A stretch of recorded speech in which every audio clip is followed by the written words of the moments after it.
If you are involved in this protest, we will actively look to identify you and follow up with financial sanctions and criminal charges.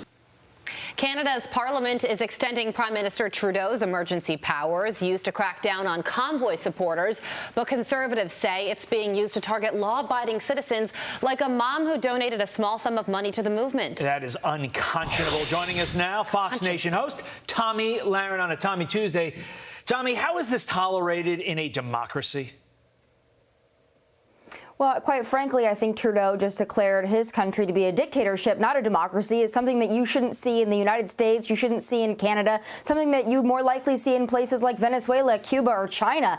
But I want to talk about our government, because the fact that our leaders have not stood up and said anything about this, about our neighbors to the north and what they're doing to their citizens and the robbing of their civil rights and liberties and, quite frankly, their voice, the fact that our leaders have said nothing about it is what truly concerns me, and I believe it's because they relish the idea of doing something very similar in the United States should a convoy come, and I believe that they also want to have that on the table to weaponize against their political opponents. But I also have to say that those freedom truckers and those that support them have more intestinal fortitude than most Americans that I know, but there are so many Americans that support what they are doing, and if we've learned anything in the last couple of years, it's how essential truck drivers, farmers, and ranchers are, and how unessential actors are, politicians, and those who claim to be so important. Not the case. We need our essential workers, and we stand behind them. We certainly do. And I want to talk to you about crime that's happening across the country, in particular the story that's unfolding in New York City, where there's this career criminal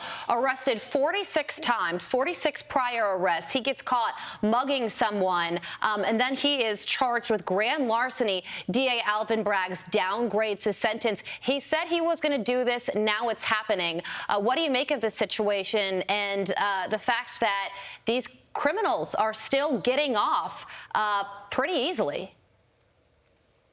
That's what happens when you have states that essentially have one-party rule, like New York and California and elsewhere. And it's also what happens when you adopt these felon-coddling policies under the guise of criminal justice reform. This isn't criminal justice reform. And if you want criminal justice reform, you should put career criminals and thugs behind bars and keep them there and protect the law-abiding and decent citizens of your cities and of your states. And what needs to be asked is why these liberal DAs, why these Democrats are so beholden to the thugs, the felons, and the criminals, and not beholden to the citizens that they are supposed to protect and defend. That is the question that needs to be asked. I'm not sure we'll get an answer, but it begs the question, and more people need to ask it. Finally, Tomi, the Washington Post editorial board supports a federal no-fly list for passengers who simply don't obey mask mandates on flights. What does a statement like that tell you about the mindset of the media itself and the people who ultimately work in the media? Well, I also think it tells you that much of the mainstream media wants to keep up the COVID fear and COVID hysteria and, of course, the COVID control. There's been so much division in our country over the last couple of years over COVID and the continuing hysteria and the face mask mandates and the vaccine mandates. But it also tells you, if you contrast that to the earlier story about crime in cities, you've got so many of these liberals who want to treat the maskless as thugs and degenerates, but want to treat actual thugs and degenerates as social justice warriors and martyrs for a cause.